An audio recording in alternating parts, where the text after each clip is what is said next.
All right, what's going on, YouTube? This is Keith with Less Magic, More Gathering, and we are doing our final random card deck tech of Dominaria Standard.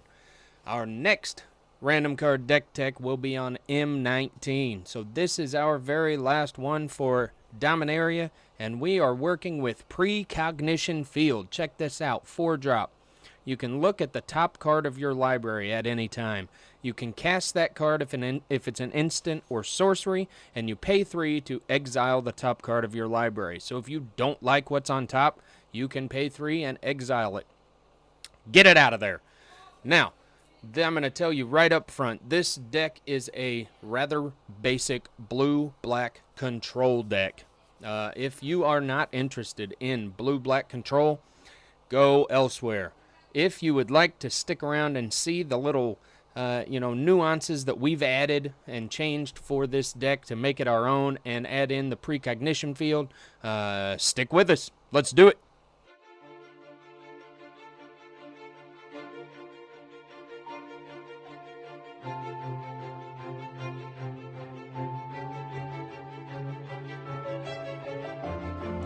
All right, like I said, we are working with Precognition Field and a blue-black control deck. So let's start out here with our instant spells. We are running 3 copies of Cast Down, 2-drop, destroy target non-legendary creature. We're running 3 copies of Disallow, just to, hopefully keep our opponents at bay for a little while. That's the point of this control deck, is to hold our opponents off long enough to get our bombs out there and start changing the tide. We've got 2 copies of Essence Scatter, 2-drop, counter target creature spell. We've got 3 copies of Glimmer of Genius, going to help us get through the deck some, along with these 4 copies of Opt. Opt is nice, it is cheap, and it is effective. Very good common. And lastly, we have 2 copies of Spell Pierce. This is a 1-drop that's going to help you counter those pesky control decks that you're playing against. It's also going to help you counter things like Planeswalker spells, a lot of the artifacts that are being used now with the release of Dominaria and the upcoming Tezzeret artifacts that are going to become a big thing again. So Spell Pierce will help you out with some of that. Counters a target non-creature spell unless its controller pays 2. Sorceries, we got 2 copies of Chart a Course. We went with Chart a Course instead of Hieroglyphic Illumination, which is in a lot of these. It does have the cycling option, which can make it an instant ability, but I prefer Chart a Course. Our creatures are, we've only got 8 creatures in the deck. We've got 4 copies of Glint Sleeve Siphoner. It's a pretty basic card in all the blue-black control decks, I think.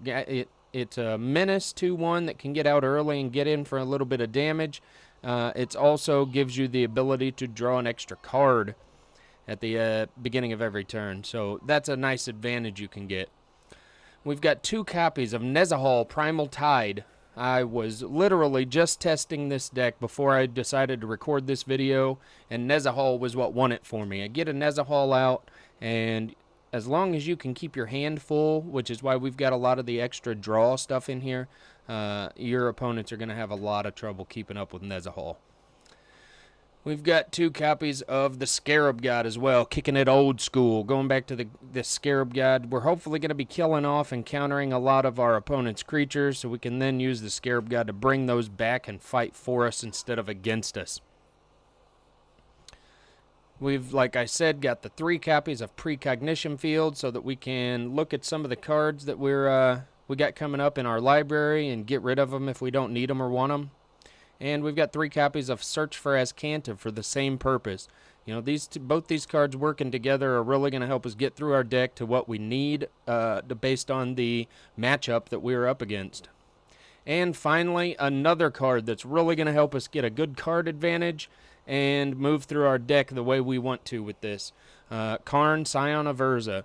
So obviously with Search for Azcanta, the Scarab God, Nezahal, and some of these dual lands, this is not a cheap deck. We're not doing budget on this one. So total cost right now, cheapest place, TCG player, $282.48. But this deck, I mean, I hate playing against blue-black control, so I was really hesitant to make this deck in the first place. But after playing it, man, I can really see why people build these decks, because it is fun to play. It's not fun to play against, and, you know, whoever I was just playing against, I'm sorry. I didn't mean to. You know, I had to test the deck before I put it out for the world to see and put our name on it. But it is a fun deck. It's a good deck. Played well against a dragon deck that my opponent on MTG Arena had put together.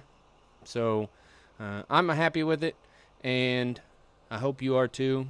If you get a chance to put it together before all these cards drop out of Standard, I assure you it will do some good things for you, and you will have fun playing it. So thanks for watching. We will see you next week with M19. Deuces. Hey, thanks for watching. If you enjoyed this video, come down here and press this thumbs up button. Make sure you subscribe to the channel and hit that bell to turn on notifications so that you'll see when we post new content. If you got anything to say, hit us up down here in the comments section. We always love hearing feedback and comments from people that are watching. Let us know what you think. See you next time.